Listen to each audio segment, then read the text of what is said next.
கிட்டத்தட்ட ஒரு வருஷமாக வண்டி நின்னே இருந்ததுனால எப்படி வேலையை ஸ்டார்ட் பண்ணுறதுனே எனக்கு தெரில. அப்புறம் ஃபர்ஸ்ட் வந்து வண்டியில் 4 வீலையும் கலட்டி 4 வீலையும் வந்து 4 வீலுமே சுத்தமாக வந்து காற்று இல்லாமல் இருந்தது. ஸோ 4 வீலையுமே கழட்டி தனித்தனியாக போய் எடுத்துகிட்டு போய் காற்று அடிச்சுட்டு வந்து 2 வீல் ஜாக்கி போட்டு நிப்பாட்டி அப்படியே வண்டியை வீலை போட்டு வண்டியை பெட்ரோல் ஊற்றினா உடனே ஸ்டார்ட் ஆகிடுச்சு.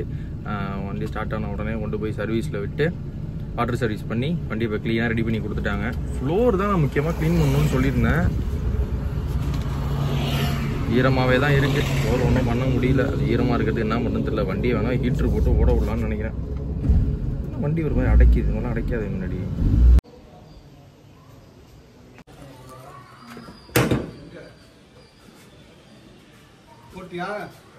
பேட்டரி போடணும் இப்போ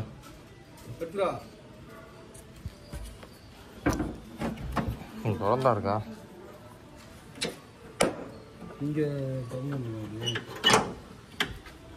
இடுக்கால கையை அப்படி இழுத்து விட்டுலாம். தள்ளணும்னா ஓப்பன் ஆகிடும். அங்கே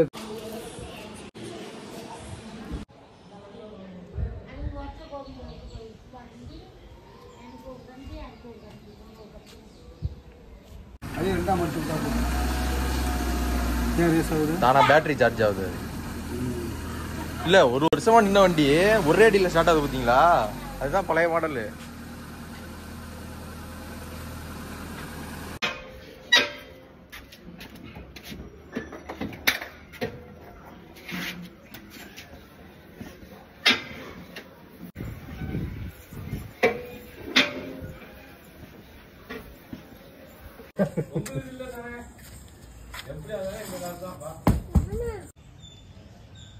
எப்பா படையப்பா என்ன இப்படி இருக்கு டிஸ்க்கு?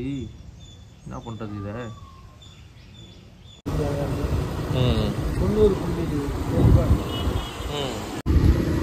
90 அந்த டயருங்க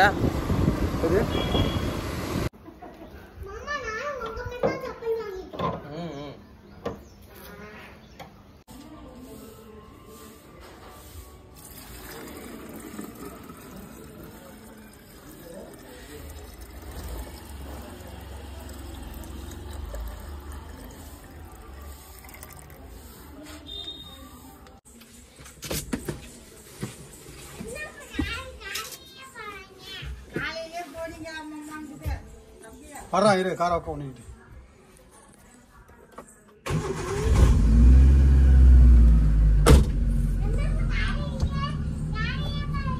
பக்கா பண்ணலாம். ஹேண்ட் பிரேக் எடுத்து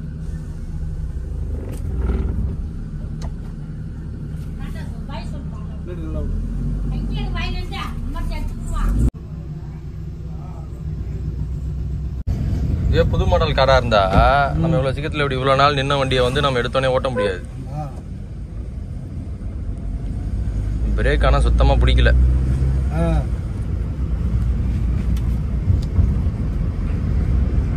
பிரேக் அழுத்தி பாரு. வேகமா போய் பிடிக்கலன்னா ஒன்றும் செய்ய முடியாது. பிடிக்குது, கொஞ்சம் லைட்டா பிடிக்குது பிரேக். 2500 ரூபாய்க்கு என்ன வேலை இருக்குன்னு தெரியல.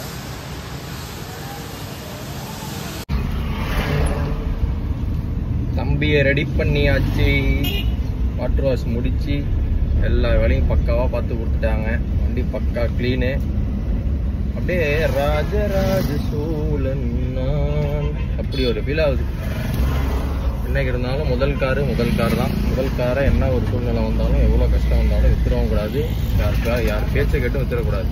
நம்ம வந்து சின்ன வயசுலேருந்து ஒரு கார் வாங்குவோமான்னு யோசிச்சுட்டே இருந்து முதல்ல வந்து நமக்கு வந்த காரை வந்து நம்ம எல்லாரும் மாதிரியும் ஒரு காரில் ஓராந்துட்டு அசால்ட்டாக வித்துடக்கூடாது. அப்படிங்கிற ஒரு இதுக்காக தான் கஷ்டப்பட்டு நான் வந்து தம்பியை ரெடி பண்ணி வச்சிருக்கேன். சின்ன தம்பின்னு நான் வந்து இவனுக்கு பேர் வச்சிருக்கேன். ஆளும் அதுக்கு ஃபிட்டிங்காக இருப்பான் நேமுக்கு ஏற்ற மாதிரி. இப்படி ஃபுல்லாக ஒரே வாசமாக இருக்குது. சென்ட்டு போட்டிருப்பாங்கன்னு நினைக்கிறேன். ஒரு 4 நாள் நின்னா தான் ஒரிஜினாலிட்டி என்னன்னு தெரிய வரும் நமக்கு. இவ்வளோ பார்த்தாலும் அழகாக இருக்கேடா. இந்த ஒரு வீலுக்கு மட்டும் கேப் வாங்கி மாட்டிட்டோம்னா. அடுத்ததான் வந்து வண்டியில் ஃபுல்லாக ஆயில் சர்வீஸ் பண்ணணும். ஆயில் சர்வீஸ் பண்ணி வீல் அலைன்மெண்ட் பார்த்து எனக்கு இன்னுமே வந்து வண்டியில் வந்து பின்னாடி ஆக்சிலில் ஏதோ ஒரு பிரச்சனை இருக்குது. நான் அந்த வீல் பேலன்சிங் ராடு அந்த புஷ்ஷெலாம் எல்லாமே மாற்றினேன். சஸ்பென்ஷன் புதுசாக மாற்றினேன். இருந்தாலுமே வந்துட்டு ஏதோ ஒரு பிரச்சனை இருக்குது. வண்டி வந்து ஹைவேல ஸ்பீடாக போகும்போது நம்ம பள்ளத்துலலாம் ஹைவேல ஸ்பீடாக போகும்போது அந்த ஒயிட் லைன் போட்டிருப்பாங்கல்ல, அந்த ஒயிட் லைன்லலாம் விட்டோம்னா கொஞ்சம் வண்டி பேலன்ஸ் மிஸ் ஆகுது. ஸோ அதனால் அதை கொஞ்சம் பார்க்கணும். அது ரெடி பண்ணிட்டேன்னா அப்புறம் வந்து கால்லாம் நடக்கிறது இல்லை, கையில் தான் நடக்கிறது, தலைகீழ தான்.